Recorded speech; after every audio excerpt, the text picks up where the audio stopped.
welcome to part 2 of the Signal Caller. We're just going to take a quick look before we start the show on Michael Penix, all 22.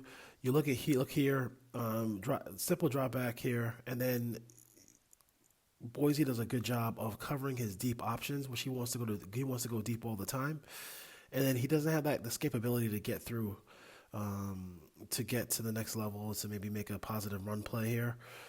Here he gets back in his drop, and then it's a sack. Great job by Boise State on that rep. Here's one rep that I think is important because these are the plays that he has to make in the National Football League. He has to be able to get rid of the football and hit those intermediate passing routes. Those are going to be huge for him at the next level. You can't just sit there and just go deep on every single play. You can't just throw the ball down there to a Doomsday and think he's going to be available, but those plays will be available. So good rep by him. And this is a red zone rep here. Good job by Michael Penix here. He makes a change at the line of scrimmage. He drop backs and then rips one right in the seam for a touchdown to get his Huskies on the board here. And I do like the fact that he did fumble the snap. No panic in that situation. You'll see it from the back here now. Like he goes. They check the line to make sure everything is good as far as blitz pickup and all that stuff like that. And then when he comes back to his drop, he fumbles the football. He drops it. There's no panic there, though. There's no panic in that situation. There's no panic. Picks it up, laces it up, and just throws a touchdown pass. Back to the Signal Caller.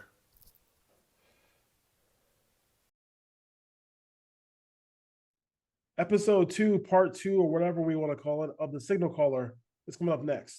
Straight pass play for Washington. Penix going far side. End zone. Odunze, revenge. Penix going deep. Odunze turned around. Found the ball. Touchdown. Listen, the coverage was first down yardage. Final minute now of the first half as Penix heaves it down into the end zone. Touchdown. Odunze for a second time tonight.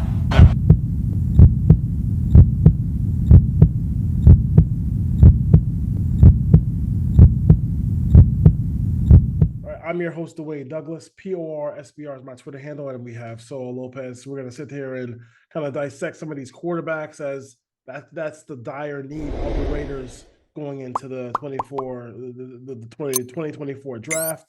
So, how you doing today? I'm good, man. I'm good. Just diving in all this film, all this tape, all this analytics and this analysis for these guys. It's a dire position.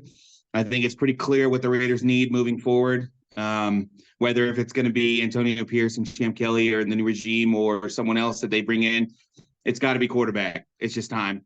It is time. And I do think some of the quarterback narratives are already getting out there. So now I'm hearing, because Miller Moss threw 6 touchdown passes against Louisville, that Caleb Williams is a system quarterback. People.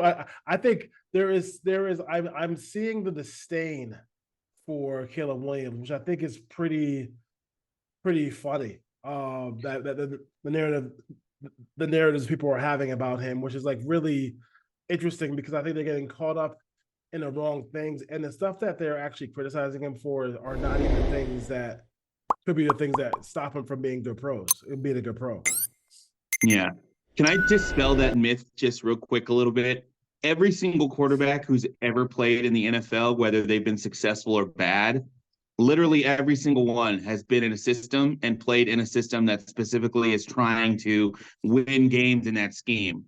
No coach ever just went there and be like, you're just going to play the way it's going to be, and then we're going to not take advantage of any of your strengths. We're just going to put you in here, and you're going to have to make it work. It's like the rigidity of that is not necessarily exactly how these NFL coaches scheme and design and whatnot. And there are a lot the system situation for certain quarterbacks. It really baffles me when it just becomes, this is the system guy. Like, I don't like the example was always Tom Brady. Clearly he disproved that when he went to a different place and won a Super Bowl.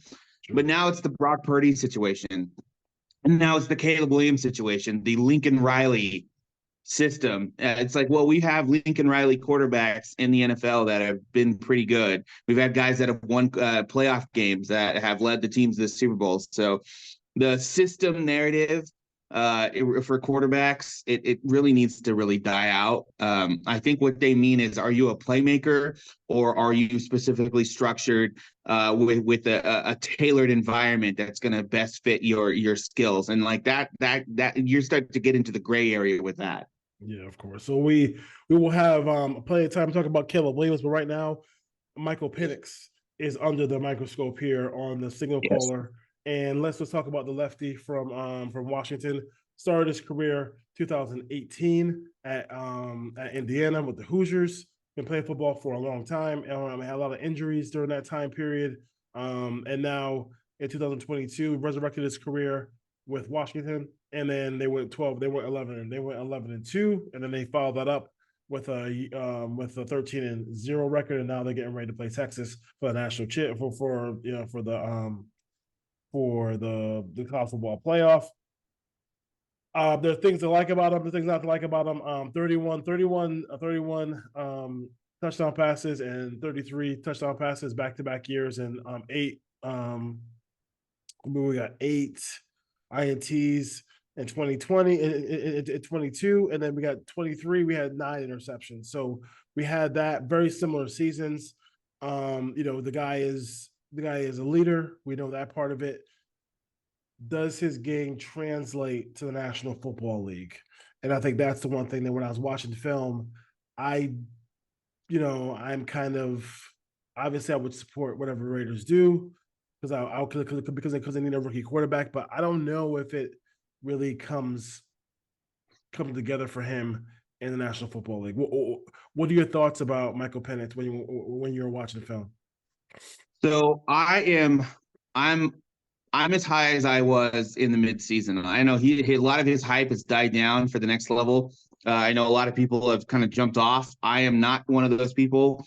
I think that he is a rip it type of quarterback. I think he has a really great aggressive mindset out there. I think that he's fearless when he makes these throws. My favorite throw of this entire year is of any quarterback. It's him in the first Oregon game when they were down 33-29 after Oregon just scored. They took the lead in that game, and 1st and 10, and he makes this throw into double coverage in that Oregon game, and it's not even to his first read. Or his number one target, and that gets him into the red zone with 2 minutes to go. It's like someone asked me what I thought the difference between like Bo Nix and like Michael Penix is, and my answer is always, I think Michael Penix is the guy that makes and takes that throw, and I think Bo Nix is the guy that doesn't. And I think his game translates well because I think you can always use a guy that trusts his arm, trusts his players, trusts his team, and is calm and collected under center. And I think that he has that ability. And I love his arm strength. I don't think it's a negative. I think his accuracy deep.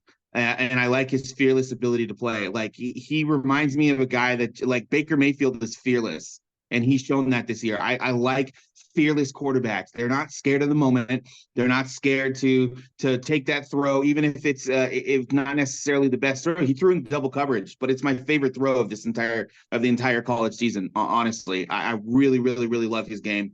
I'm still high on him. I still think he's the 4th best quarterback in this draft. And I think he's going to translate to the next level. My pro comp for him that I have written down is Kirk Cousins, but left-handed. I just like his game. I like where he throws the ball. I think he's going to develop into a really good quarterback. I'm all in on Penix. I'm all in. So for me, it's like, when you take him, you're going to switch your offense around to accommodate a left-handed thrower. That shouldn't be too much of a big deal, although there's not a lot of left-handed throwing quarterbacks in the National Football League. Mark Brunell and Boomer Esiason are probably the ones that I've seen in my lifetime, and I just don't love the release. I feel like it's a little bit jerky. I don't think he gets the ball. I think there's times where he gets the ball, he doesn't get the ball high enough. Mark Brunell always talks about the ball being, the elbow being really high above your shoulder. I don't really, I don't like that part. I think he is more of a touch thrower than a rip it thrower for me. Mm, okay. So like the deep balls, he's good at those because it's a touch throw, and he has some when you watch it on film, and then I'll show you some of my film breakdown. Like they're just beautiful. They're just gorgeous. But when people are going to force him to play that intermediate game, it depends on what team he goes to. Like, so if he goes to a team Mm-hmm. that has deep weapons, then they're going to say, okay, Michael, I'm going to make you throw the ball in the seams. I'm going to make you throw the ball to the tight end, make you throw the ball to the backside of the backfield. Like, can he do that consistently? Like, he has waning accuracy, and his footwork is not the best. His footwork is always like jagged, no matter where he's throwing. He's not stepping towards the target. So those are kind of the little things that I think, and like all those things, all those things I mentioned could be corrected. Um, but I don't know if I want to, like, I'm not sure how good of a pro he's going to be because of that. Mm-hmm. A lot of work would have to be done in my mind. Maybe it would be like a mid-season like takeover if he was on the team. Um, but I'm not. I was in love with him until I really started looking diving in on him. Yeah, I think there are his intermediate game is I think the worst part about his game. I think hands down. I think that when he has good short readability and he has really good deep passes, like really consistently quality deep passing. Intermediate thing, I think is one of the most difficult things to translate because from college to the NFL, all the windows get tighter. Everybody gets faster. Everything gets much smaller, and your pinpoint accuracy, especially on timing throws in the intermediate range, whether if that's a post out, whether if it's a seam in the middle, whether if it's a 15 and in, 15 and out, whatever it is, whatever the route is in that situation, when it's 3rd and 11 and you need to pick up the 13 yards or 12 yards for that first down. That's where a lot of these good, really good quarterbacks in the NFL. That's where they live all day. In the money down and long, the money down when you have to have the first down, and that's going to be where he definitely has to work on. And I think I agree with you that it is the weakest part of his game. But I think with the footwork and with the consistent timing and the work and the scheme and the progress, if nothing else, that he's shown that he has work ethic to be able to not give up on his Yes. college career. And that's one of the things that we went over as well with Bo Nix is that a lot of these transfer portal guys, they're reinventing their college, their NFL outlook. And we have to take in consideration with another one here, as well as with Jaden Daniels, when we go over his tape, is that all these guys are transferring from a place that either didn't work out, couldn't work out, or that they didn't give enough time to that situation there. So we have to figure out, were they always going to be this good in the situation they were in? Was he always going to be this good at Indiana? Was Jaden Daniels always going to be this good at Arizona State? Things like that. Versus now they're in a better system. They have better coaching. Maybe it's their work ethic. Maybe something clicked for them, and they're getting that development jump in college versus getting that development jump from year one as a rookie in the NFL to year 2 or 3. And so I think that's going to come with another element of breaking down quarterbacks, which is really difficult to do, to see where they're going to be. But for me, and from what I've seen and from what I've studied in that, I'm all in. I really believe that this is the guy that's going to be, he's going to be one of the quarterbacks in this draft that's going to elevate a franchise. I just like him that much, and I'm willing to eat all the crow at the next level over the next couple of years. But like I said, I'm all in. I think it's going to translate well, and I would take him in the first round. If he falls to the end of the first round, I'm trading up to get that pick because I want that 5th-year option. Yeah. The injuries don't really bother me so much because of the fact that he played with it he played with those injuries the last 2 years. Like, he's not missed a game, not missed a snap. He's been money for Washington over the last 2 years, so that doesn't bother me at all. Like, as far as I was like, yes, as soon as he gets hurt in the pros, you're gonna see the naysayers say, "Oh my God, see, I told you he would get hurt." Yeah. I'm more on the lines of like the functional mobility that he doesn't have. Like, I think that's something where he has to be able to be a guy who gets rid of the ball pretty quickly, because he doesn't have that speed to get around the corner, or that elusiveness in the pocket. Like he just wants to Mm-hmm. get it out quick and get the ball to the receivers as fast as he can, or obviously hold that ball for those deep balls, those 9 routes, those deep passes down the field.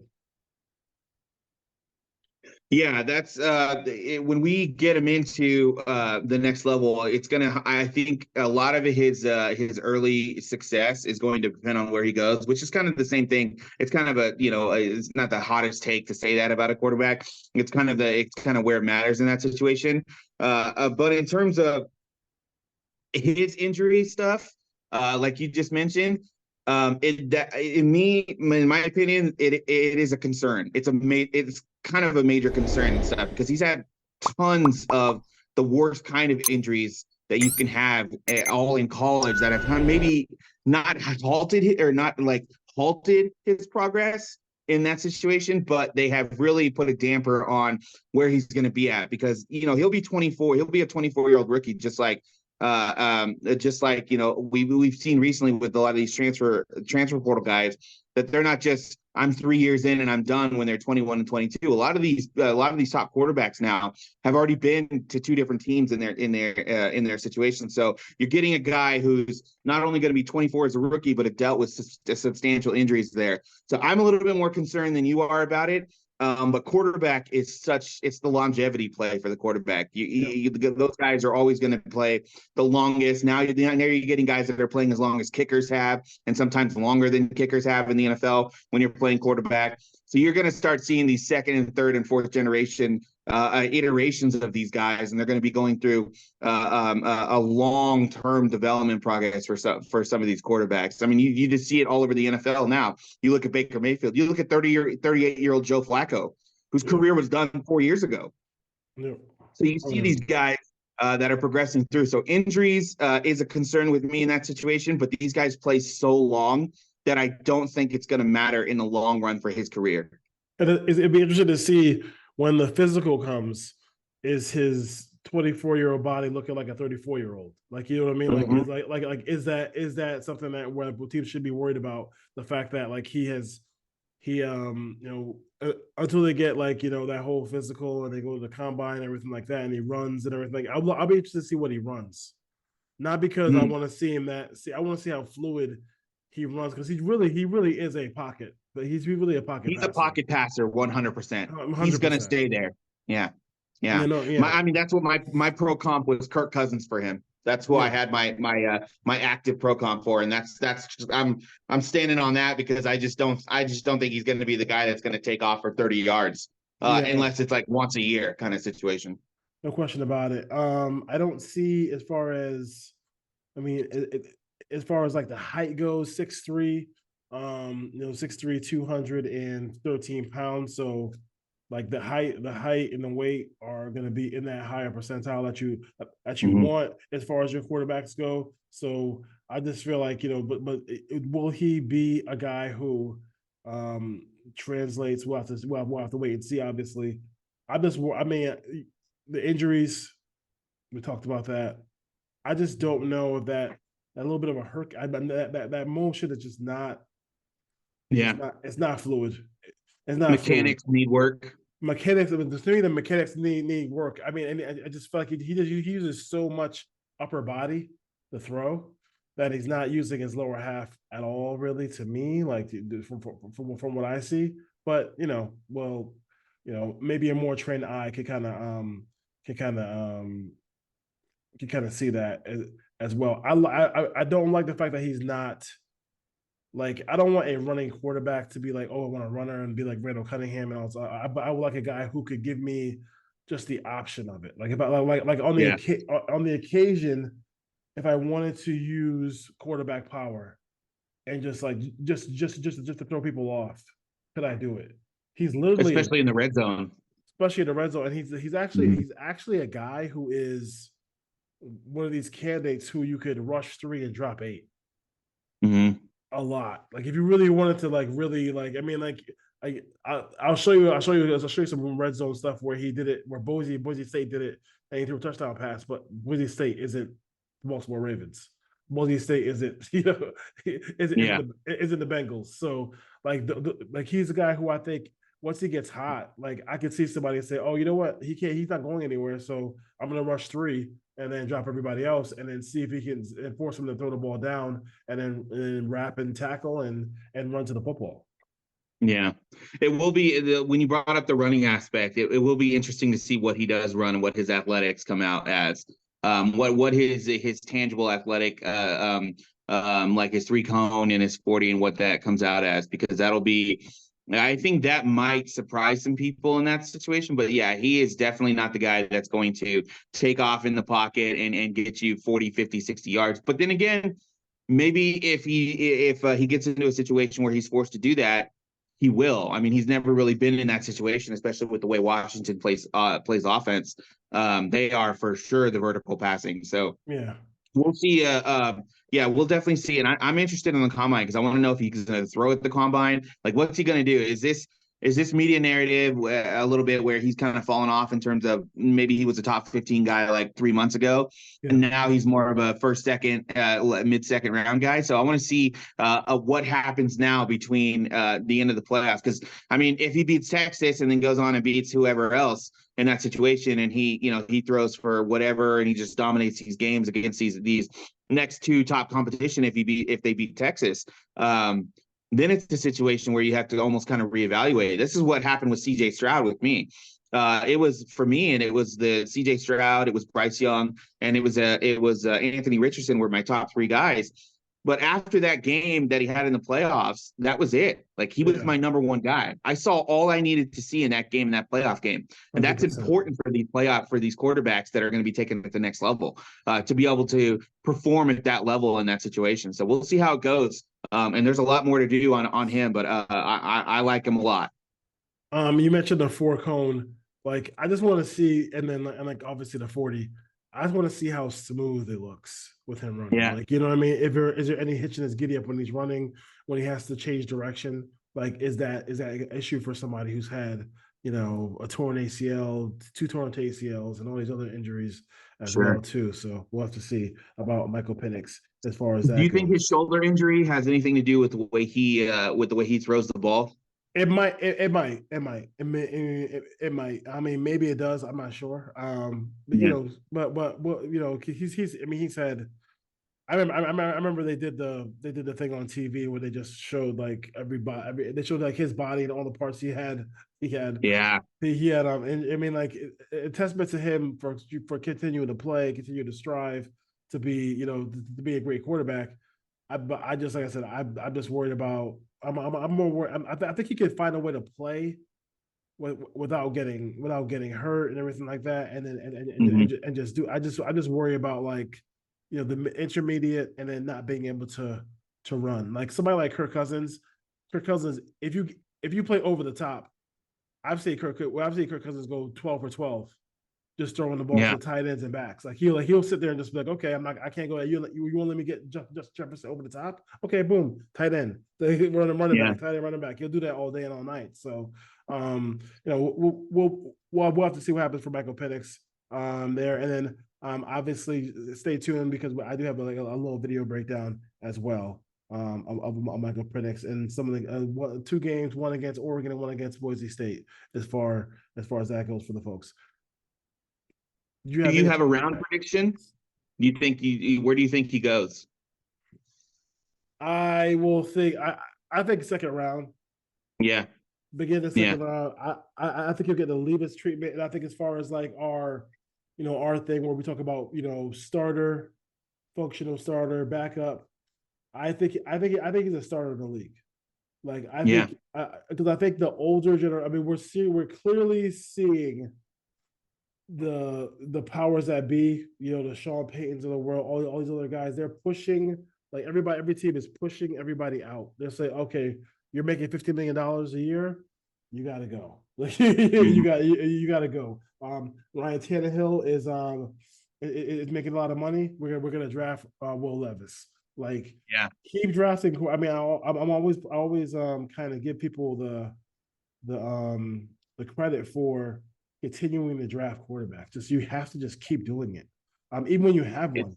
Even It's when you the have Ron one. Wolf philosophy from 40, 50 years ago. Like even if you have a quarterback, I'm still drafting a quarterback every 3 or 4 years. It's just the way the NFL becomes successful. He saw that. Him and Al Davis saw that way ahead of time. So especially Ron Wolf. I mean, they just saw it ahead of time where the league was headed.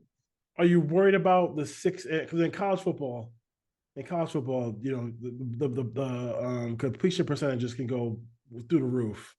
Are you worried about the 65% completion percentage, or we're just saying it's part of it is the offense they play in? I mean, they are trying to drop bombs like Hiroshima. Like, they're not trying to play around, dude. They're trying to be like, I think the consistency of deep balls that they throw and he's thrown over the last 2 years, I think completing 65% of his passes in that, even in college, because I mean, you could look at a guy who throws for 76% of his passes.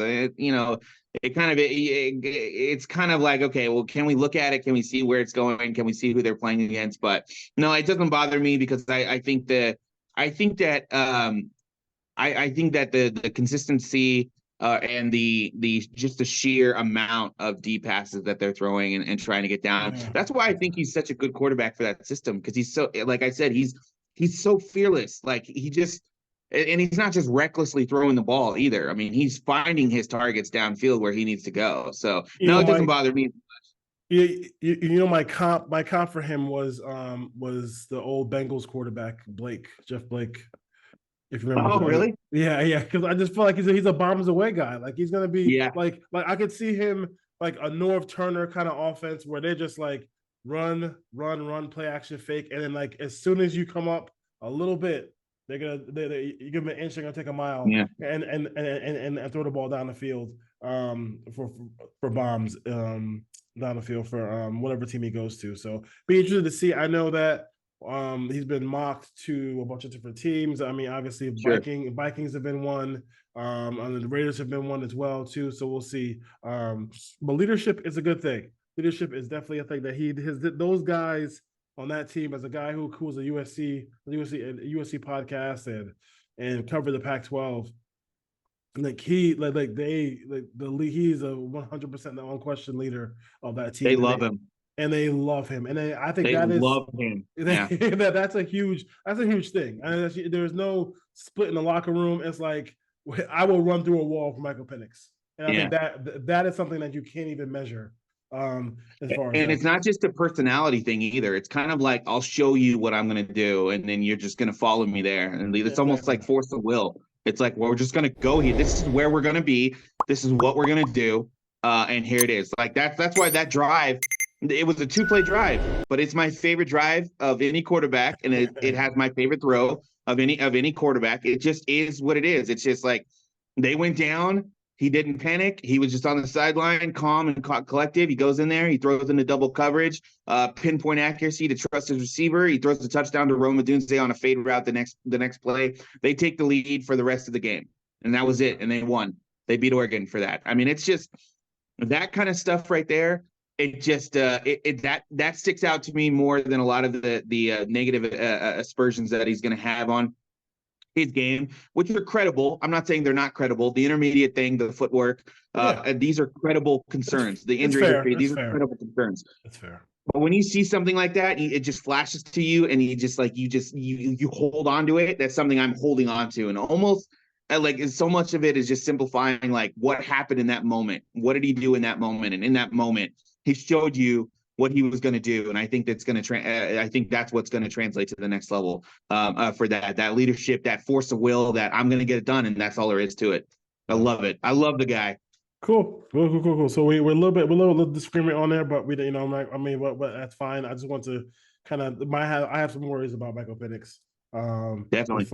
As far Travis will throw, lobs it deep, and wide open is Johnny Wilson inside the 40. Wilson wrapped up at the 30. Touchdown saving tackle by. First down and goal from the 4. Florida State looking to go up 2 scores here. Travis wide open, back in the end zone. Touchdown. It's Preston Daniel on the 40-yard line with Jordan Travis in the game at quarterback, and he'll throw it. Jaheim Bell comes free, breaks a tackle at the 15. Another tackle, dives for the end zone, and down at the half-yard line.